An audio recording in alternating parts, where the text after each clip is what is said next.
আমি সেদিন পড়ে গিয়েছিলাম, আপনারা কষ্ট পেয়েছেন, দেখেছেন, তাই না? আমাকে যদি আল্লাহ নিয়ে যেতে চাইতেন সেদিন আজকে কি দাঁড়াইতে পারতাম?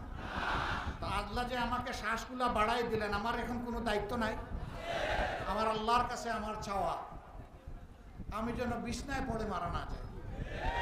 আল্লাহ যেন আমাকে চালু রেখে, দৌড়ের উপর রেখে, মানুষের কল্যাণের সংগ্রামের উপর রেখে আল্লাহ যেন দুনিয়া থেকে আমাকে শহীদ হিসাবে কবুল করেন। যদি আল্লাহ তার গুলামের প্রতি এই মেহেরবানি করেন, তাহলে এই গুলামের প্রতি এটি হবে আল্লাহ তাআলার সবচেয়ে বড় মেহেরবানি। আপনারা আমার জন্য দোয়া করবেন, আমার সঙ্গী সাথীদের জন্য দোয়া করবেন।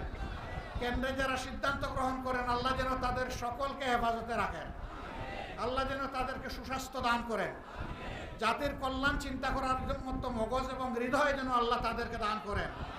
আমাদের কোনো ভুল সিদ্ধান্তের কারণে জাতি যেন ক্ষতিগ্রস্ত না হয়, আমরা যেন জাতির মালিক হওয়ার চেষ্টা না করি, বরঞ্চ জাতির সেবক হয়ে মানুষের পা ধোয়ানোর সুযোগ যেন আমরা পাই।